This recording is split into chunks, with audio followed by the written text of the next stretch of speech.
When Facebook makes its debut as a public company this spring, the social networking giant will likely join the ranks of the largest public companies in the world. The move could raise as much as $10 billion and value the company at between $75 and $100 billion. Based upon preliminary numbers, this company could trade between 18 and 25 times sales and basically almost at 50 to 100 times profit, which is really a rich valuation.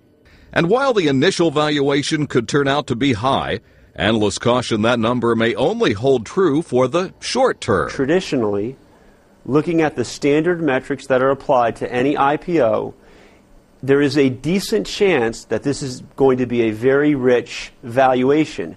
Now, what that means is anybody coming in right now, Luke, has a decent possibility that in 6 months from now, that stock price could go down, because if you come out high, it leaves a lot of room for that stock to come down in value. An IPO also brings down the level of secrecy a company is able to operate under. Facebook will have to open its books for regulators and investors to see. Look, if they're going to be forced to file their financials, then why not just come public? Because honestly, a lot of the reason that these companies are reticent about becoming public companies is because they don't want to share all those intimate details with not just the SEC, but everyone and anyone. Once public, Facebook will follow tech startups like Zynga and Groupon. Those stocks are just pennies above the offering prices seen in the fall.